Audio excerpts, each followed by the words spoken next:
What's going on everybody؟ أهلا بيك في الحلقة رقم 8 من سلسلة مسلسل Friends بعنوان Thanksgiving. أنا أحمد يونس ودي قناة English for more fun. في القناة دي بنتعلم إنجليزي من أهل اللغة من خلال مشاهد كاملة من الأفلام والمسلسلات. طيب دي آخر حلقة في السلسلة دي. الحلقة الجاية إن شاء الله مش هتكون في أي سلاسل ولكن هتكون منفصلة لحد ما حضراتكم تقولوا اقتراحاتكم في التعليقات عن الفيلم أو المسلسل اللي حضراتكم تحبوا يكون معانا في السلسلة الجديدة إن شاء الله. في الأيام اللي جاية هنبدأ ناخد تعليقات حضراتكم ونعمل عليها تصويت، وأكتر فيلم أو مسلسل ياخد تصويت هنختار منه المشاهد اللي هنتعلم منها ونعمل له سلسله جديده باذن الله. دي بعد اقتراحات حضراتكم من الحلقه اللي فاتت. ناس اقترحت فيلم ايرون مان 1، وناس حابه نعمل سلسله ثانيه من مسلسل فريندز او بيج بانج ثيوري او فيلم ذا جرين مايل بطوله توم هانكس. كل اقتراحات حضراتكم جميله وانا مبسوط بيها. واقف الفيديو دلوقتي وانزل في التعليقات اكتب اسم الفيلم او المسلسل اللي تحب نعمل منه السلسله الجايه. طيب في حلقه النهارده هنعرف حاجات كتير جدا، زي مثلا الفرق بين pull يسحب و pull on، وكمان الفرق بين stuck و wedged، ويعني ايه wiggle out وازاي بيستخدموها في الافلام، وحاجات تانية كتير مش عاوز اطول عليك في المقدمة. تعال نشوف المشهد اللي معانا ونشرحه واحدة واحدة. صل على النبي، حط لايك ويلا بينا بسم الله.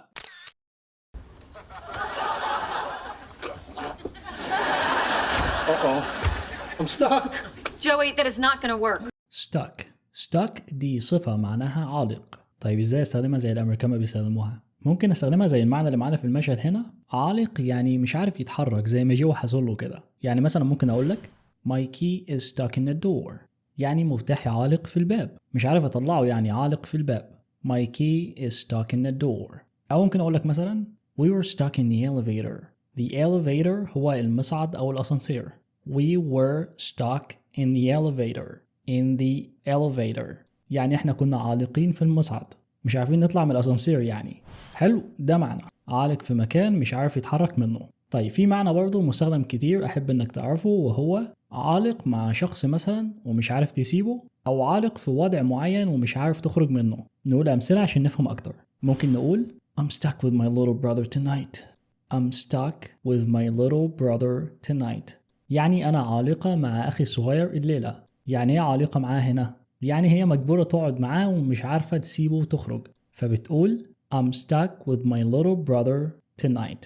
I'm stuck with my little brother tonight. أو ممكن أقول لك I hate this PC but I'm stuck with it. I hate this PC but I'm stuck with it.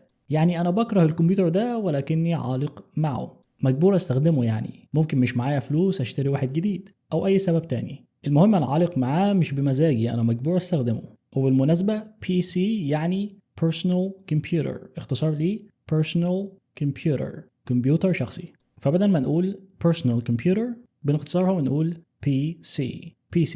I hate this PC but I'm stuck with it. طيب work انت عارف ان معناها يعمل. مثلا he works from home يعني هو يعمل من المنزل، شغله يعني بيعمله من البيت، ما بيروحش الشركة او حاجة. he works from home. او ممكن اقول لك برضو the TV is not working، التلفزيون لا يعمل او التلفزيون مش شغال. the TV is not working. حلو، ده معنى يعمل. طيب work برضو ممكن تيجي بمعنى ينفع. يعني ممكن اقول لك مثلا this plan will work if you stick to it. stick to حاجة يعني يلتزم بالحاجة دي. this plan will work if you stick to it يعني الخطة دي هتنفع لو التزمت بيها. فجو هنا بيقول I'm stuck. أنا عالق. فماركا مش مصدقة انه مش عارف يخرج دماغه من الباب، فقالت Joey that is not gonna work. Joey that is not gonna work يعني يا جوي ده مش هينفع. التمثيل اللي انت بتعمله ده عشان تخليني اخاف عليك وافتح لك الباب واكلك معانا وكده مش هينفع. I'm stuck. Joey, that is not gonna work. I'm stuck. Joey, that is not gonna work. I'm stuck. Joey, that is not gonna work. تعال نكمل المشهد. بص هيقول لها ايه. No, seriously. I'm really wedged in here. I'll pull you through. Okay. wedged معناها محشور، أقوى شوية في المعنى من stuck أو عالق. دي محشور بقى، في حاجة ضغط عليه. يعني ممكن أقولك مثلا My phone is wedged between the seats. My phone is wedged between the seats يعني تليفوني محشور بين المقاعد. wedged أو محشور هنا بتقول لنا إن التليفون مضغوط عليه ومش عاوز يطلع. My phone is wedged between the seats. ممكن برضه أقولك I'm wedged between two people on the subway right now. I'm wedged between two people on the subway right now يعني أنا محشور ما بين شخصين في المترو دلوقتي. I'm wedged between two people on the subway right now. اسمع كده عشان تتأكد. My leg is wedged in her. My leg is wedged in her. My leg is wedged in her. My leg is wedged in her. I think it's wedged between the seats. I think it's wedged between the seats. I think it's wedged between the seats. حلو. يبقى جوي لما مونيكا قالت له اللي بتعمله ده مش هينفع قال no seriously. No seriously. لا بجد. I'm really wedged in here. I'm really wedged in here. أنا حقا محشور هنا. ففيبي ردت عليه وقالت I'll pull you through. I'll pull you through. pull يعني يسحب و through يعني عبر أو خلال. فهي بتقول له I'll pull you through. I'll pull you through يعني أنا هسحبك. through هنا بتدينا إحساس إن السحب ده هيكون عبر حاجة. هسحبك تخرج دماغك عبر الباب يعني. I'll pull you through. I'll pull you through. فقال لها أوكي تمام. No, seriously. I'm really wedged in here. I'll pull you through. Okay. No, seriously. I'm really wedged in here. I'll pull you through. Okay. بص بقى هيقول ايه هنا وشوف تشاندلر هيقول له ايه. Stop. I'm worried about damaging my head. It's a little late for that. damaging جاية من damage يعني يضر أو يسبب ضرر لحاجة. نحطها في سياق عشان نعرف نستخدمها. ممكن أقول لك مثلا Don't drag the table. You'll damage the floor. drag يعني يجر أو يشد. Don't drag the table يعني ما تجرش الترابيزة. You'll damage the floor. أنت هتسبب ضرر للأرضية. Don't drag the table. You'll damage the floor. ممكن برضه أقول لك That noise can damage your hearing.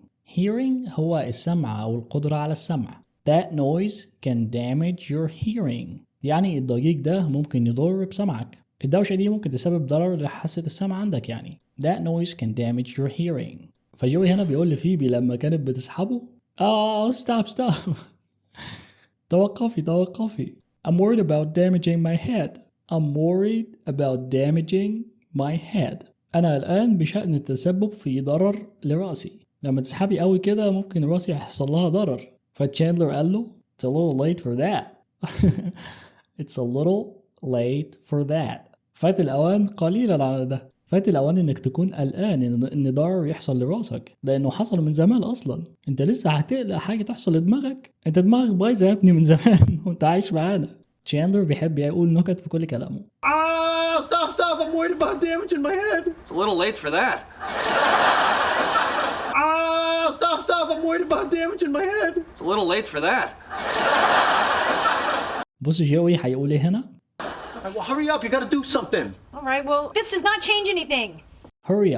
hurry up بقولها لما أحب أستعجل حد يعمل حاجة بمعنى أسرع. وممكن برضه استخدمها بمعنى يسرع على حسب الاستخدام. وشوف كده Come on, hurry up! Come on, hurry up! Come on, hurry up! Come on, hurry up! Just want you to hurry up and talk to her. Just want you to hurry up and talk to her. Just want you to hurry up and talk to her. Just want you to hurry up and talk to her. حلو. فجو هنا بيقول لهم hurry up أسرعوا. hurry up. You gotta do something. You gotta do something. يجب أن تفعلوا شيئا ما. قلنا قبل كده إن gotta هي got to يعني يجب أن. هنسمعهم دايما بينطقوها gotta. You gotta do something. فمونيكا قالت لهم Alright, well, this does not change anything. تمام هذا لا يغير أي شيء. هنساعدك بس انتوا لسه مش هتاكلوا معانا وانا متضايقة منكم. Well, hurry up. You gotta do something. All right, well, this does not change anything. Well, hurry up. You gotta do something. All right, well, this does not change anything. Well, hurry up. You gotta do something. All right, well, this does not change anything. اسمع كده مونيكا وحاول تلقط اللي هتقوله. Okay, we need to get something to grease the sides of his face. We got turkey grease. Bring it. قالتها بسرعة شوية بس هنقسمها وننطقها مع بعض ما تقلقش. نعرف الكلمات الجديدة الأول. grease كفعل ممكن نستخدمها بمعنى يدهن. يعني إيه يدهن؟ يعني يحط مادة دهنية مناسبة لحاجة عشان ما تلزقش أو تتحرك بسهولة. يعني مثلا ممكن أقولك grease the pan or the eggs will stick هنا معناها يلتصق أو يلزق. grease the pan ادهن المقلاية or the eggs will stick أو البيض هيلزق. grease the pan or the eggs will stick. أيوة أنا معرفتش برضو أدهن إيه. ادهن أي مادة دهنية زيت أو زبدة أو أي حاجة. المهم مادة دهنية مناسبة للحاجة اللي بتعملها. grease هنا ما بتحددلكش تدهن إيه. أنت بقى لو عاوز تحدد الحاجة اللي بتدهن بيها ممكن تحدد كلامك. فممكن نقول grease the pan with butter يعني زبدة أو grease the pan with some oil. ادهن المقلاية بشوية زيت. oil يعني زيت. وصلت؟ فجريس لوحدها كده معناها يدهن أي مادة دهنية مناسبة للموقف. grease the pan or the eggs will stick. طيب turkey grease. turkey grease هي الدهون اللي نزلت من الديك الرومي وهو بيتسوى. grease هنا جاية كاسم بمعنى دهون. bring معناها يحضر أو يجلب، والماضي بتاعها brought. اسمع كده. Why did you bring this to us? Why did you bring this to us? Why did you bring this to us? Why did you bring this to us? That's why I brought you here in the first place. That's why I brought you here in the first place. That's why I brought you here in the first place. That's why I brought you here in the first place. حلو. فمونيكا هنا بتقول له تعالى نقسمها كده. Okay, we need to get something. Okay, we need to get something.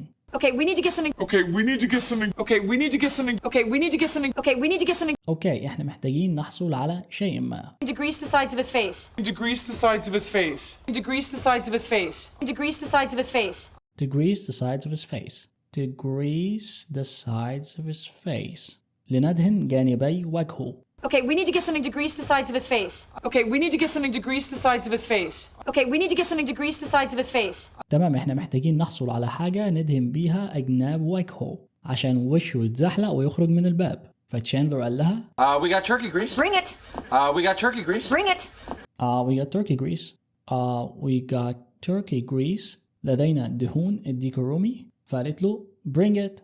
Bring it. Bring it. أحضره. بص بقى جو هيقول لها ايه بما انها هتساعده. I just want to say that I'm sorry I referred to the vein as a separate person.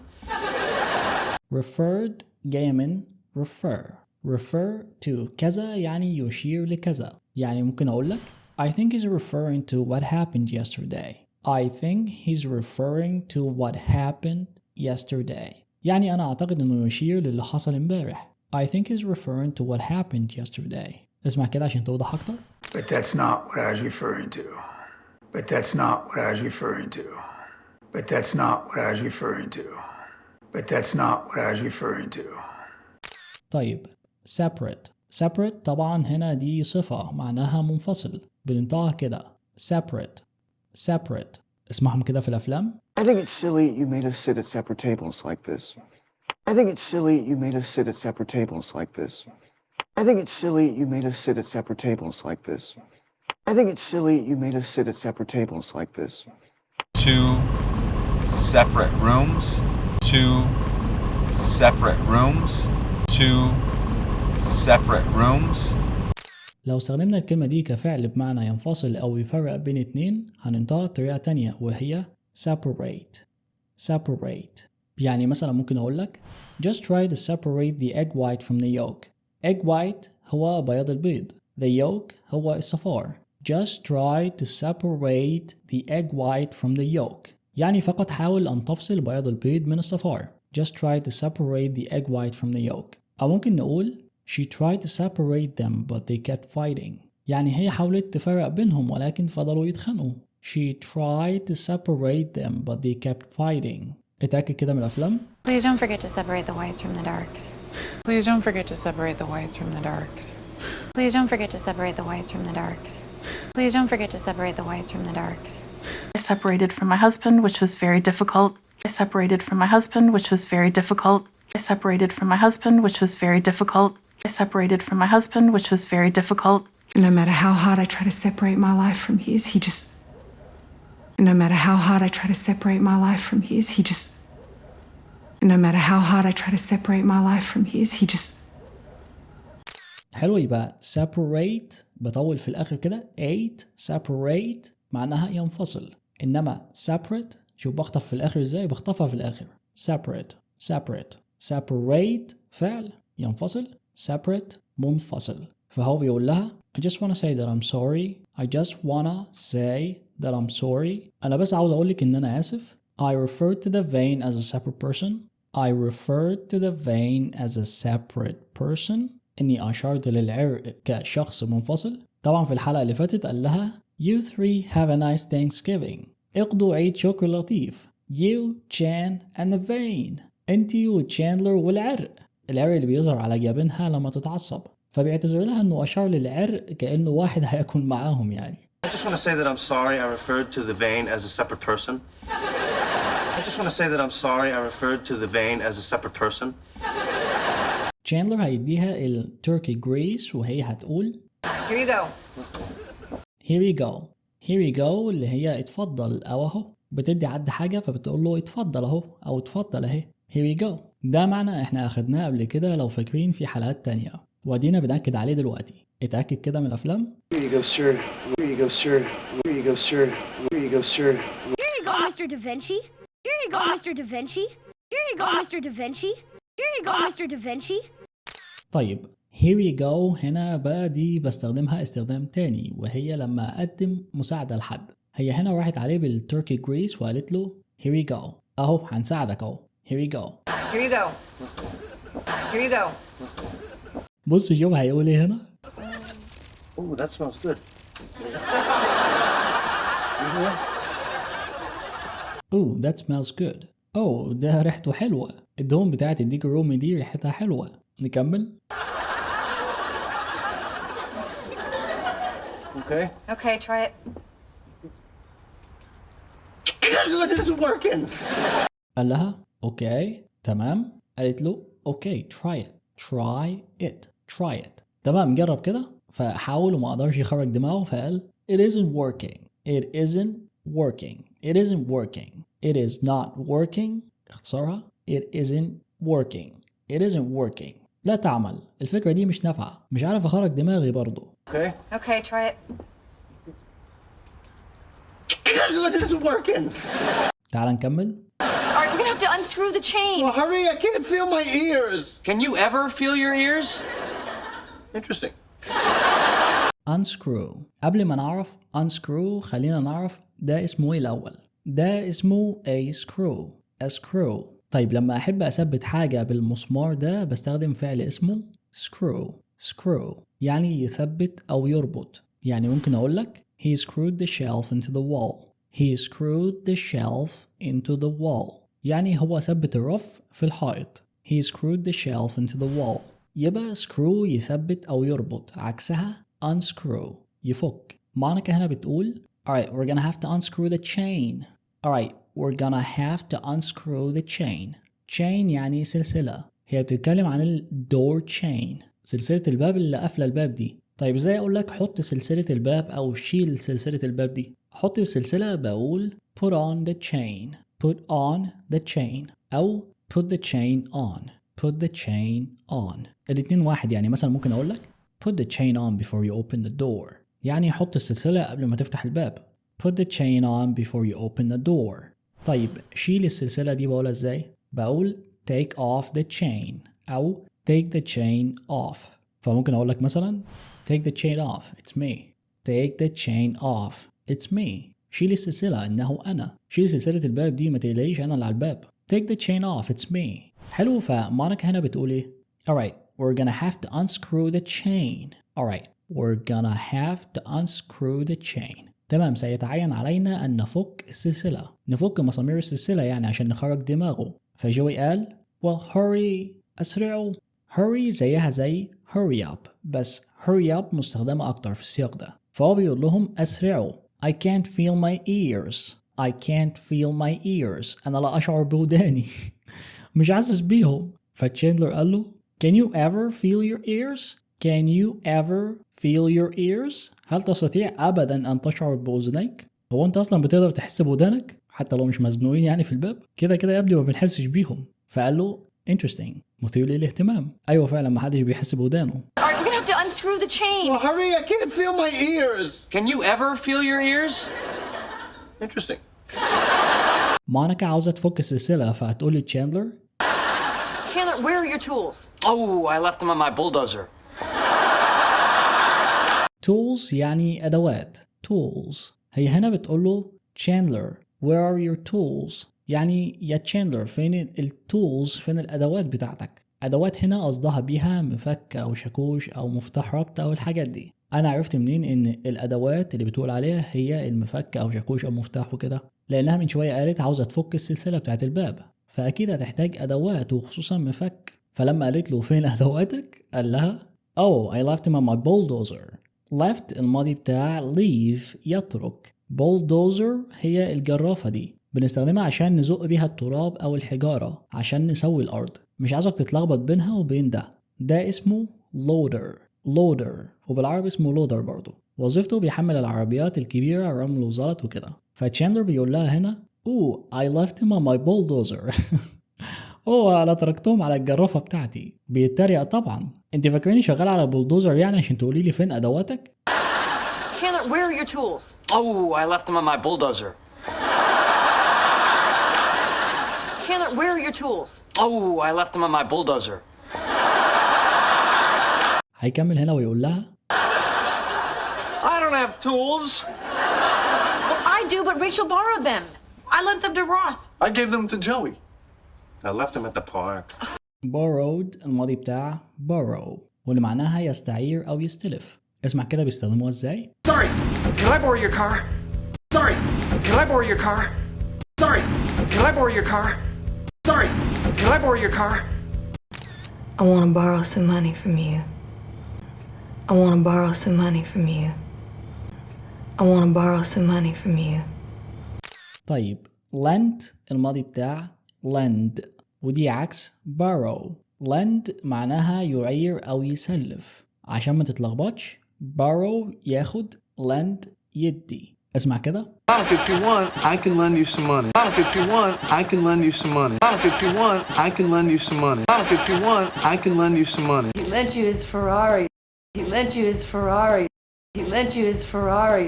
He lent you his Ferrari.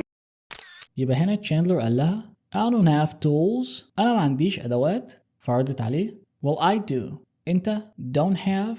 Well I do have. أنا عندي. But Rachel borrowed them. But Rachel borrowed them. ولكن ريتشل استلفتهم. أخذت الأدوات دي مني. فريتشل قالت I lent them to Ross. I lent them to Ross. أنا سلفتهم لروس. أنا أعطيتهم لروس. فروس قال I gave them to Joey. أنا أعطيتهم لجوي. فجوي قال I left them at the park. I left them at the park. أنا تركتهم في الحديقة. ضاعوا يعني. سابهم في حديقة عامة كده. I don't have tools. Well, I do, but Rachel borrowed them. I lent them to Ross. I gave them to Joey. I left him at the park. بص روس هيقول إيه؟ I'm finding it really hard not to mess with him. I've already stuffed a bunch of Brussels sprouts down his pants. Nice. mess with حد معناها يعبث مع الحد ده. كلمة يعبث مع دي ممكن تستخدمها في سياقات مختلفة. يعني مثلا ممكن أقول لك Don't mess with this guy. He's dangerous. Don't mess with this guy. لا تعبث مع هذا الرجل. He's dangerous. هو خطير. لا تعبث معاه هنا معناها ما تورطش نفسك معاه. ما تحاولش تعمل مشاكل معاه عشان هو خطير. السياق هنا تحذيري. لا تعبث معه. Don't mess with this guy. He's dangerous. طيب بصوا ممكن استخدمها في سياق تاني ازاي؟ ممكن مثلا اقول لك Relax, I'm just messing with you. I didn't actually tell your boss what happened. Relax, اهدى. I was just messing with you. أنا فقط كنت أعبث معك. أنا بس كنت بهزر معك. أنا بس كنت بنكشك كده. I didn't actually tell your boss what happened. أنا في الحقيقة ما قلتش لمديرك اللي حصل. يعبث مع هنا جت بطريقة ودودة. واحد بيهزر مع صاحبه. فراس هنا بيقول I'm finding it really hard not to mess with him. I'm finding it really hard not to mess with him. يعني أنا أجد صعوبة بالغة إني لا أعبث معه. أعبث معه هنا يعني يهزر معاه، يحط له حاجة في البنطلون، يحط صاروخ في جيبه أو يعمل حاجة تستفزه. ما هي فرصة لو عملنا له حاجة مش عارف يدافع عن نفسه. I'm finding it really hard not to mess with him. I'm finding it really hard not to mess with him. ففيبي قالت I've already stuffed a bunch of Brussels sprouts down his pants. stuffed هنا الماضي بتاع stuff واللي معناها يحشي أو يحشر. يعني ممكن أقول لك مثلا She stuffed her clothes into the bag. يعني هي حشت أو حشرت هدومها في الشنطة. She stuffed her clothes into the bag. طيب a bunch of كذا يعني مجموعة من كذا.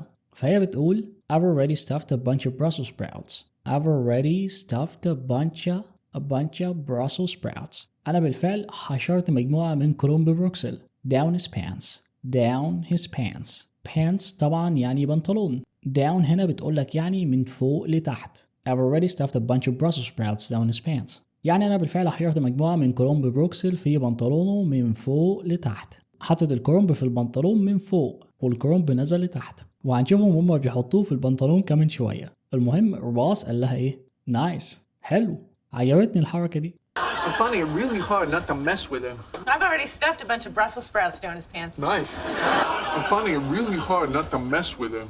I've already stuffed a bunch of Brussels sprouts down his pants. Nice. I'm finding it really hard not to mess with him. I've already stuffed a bunch of Brussels sprouts down his pants. Nice. تعال نكمل. Okay, I have to get that. Now, when I get back, I want you and your friends to be gone. Thanksgiving is over. The vein has spoken.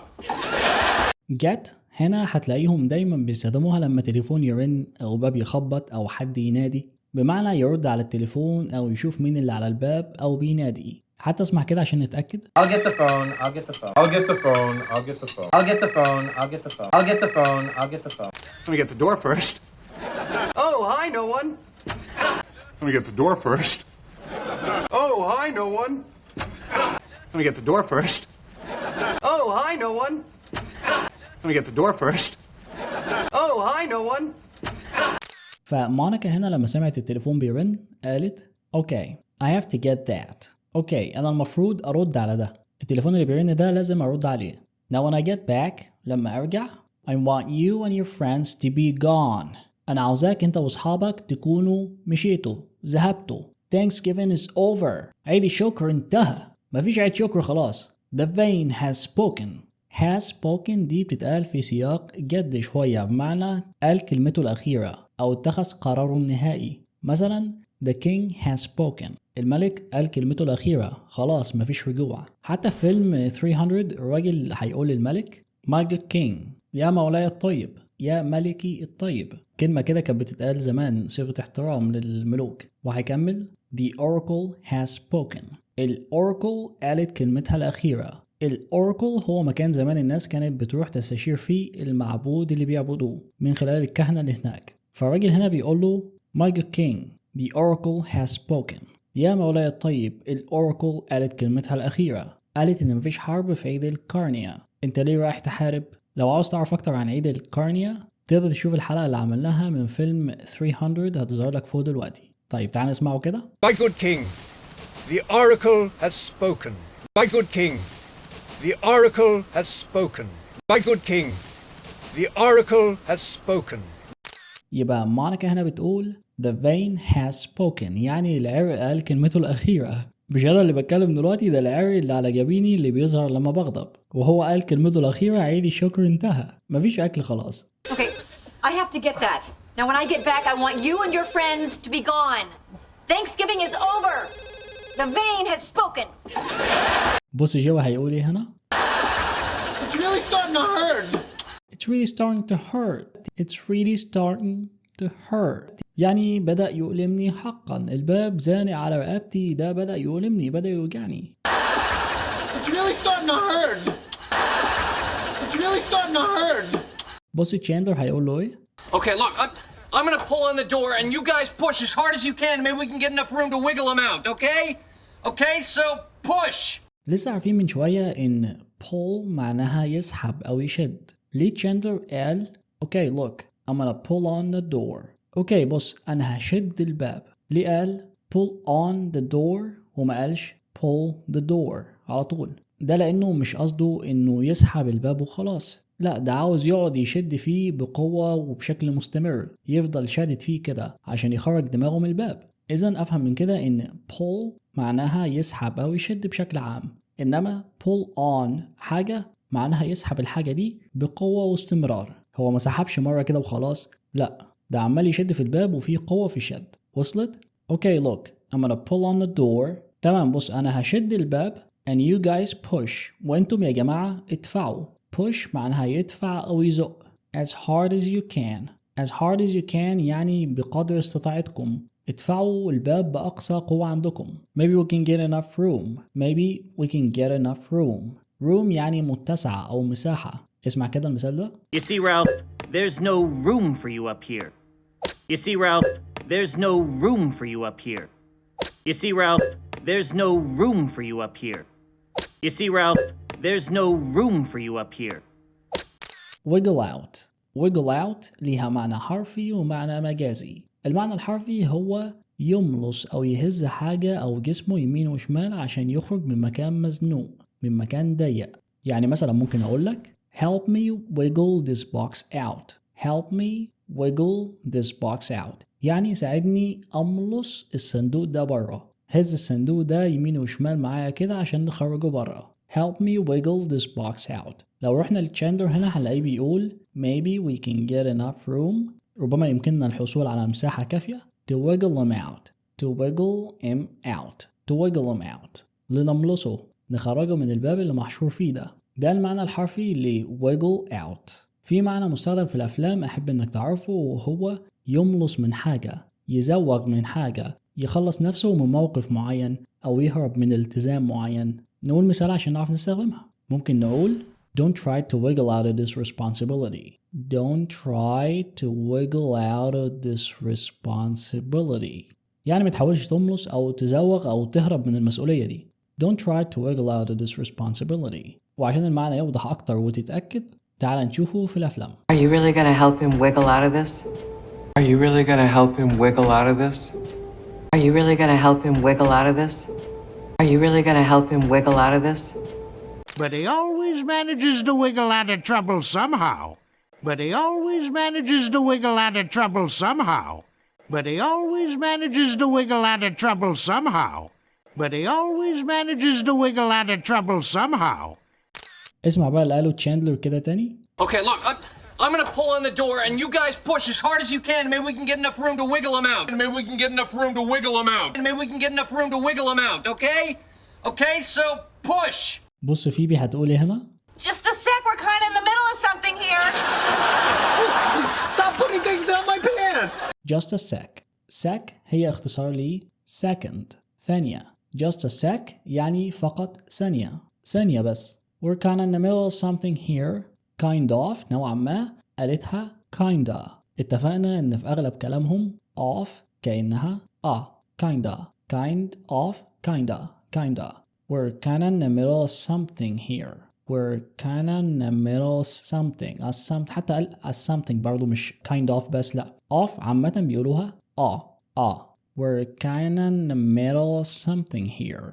نحن نوعا ما في منتصف شيئا ما هنا. احنا في نص حاجة دلوقتي مشغولين بيها، مش فاضيلك يعني. فجوي قال stop putting things down my pants. stop putting things down my pants. بطلوا تحطوا حاجات في البنطلون بتاعي. بطلوا تحطوا حاجات في بنطلوني. بيحطوا حاجات في بنطلونهم من فوق لتحت زي ما شفنا. عشان كده قال برضو down my pants. Just a sec, we're kind of in the middle of something here. Stop putting things down my pants! اسمع كده هيقولوا ايه؟ Come on, guys, push! Yeah, come on, push! اوف هنا السلسلة بتاعت الباب اتقطعت وجوي مندفع. يا ترى ايه اللي هيحصل؟ خلينا نشوف اللي هيحصل كده.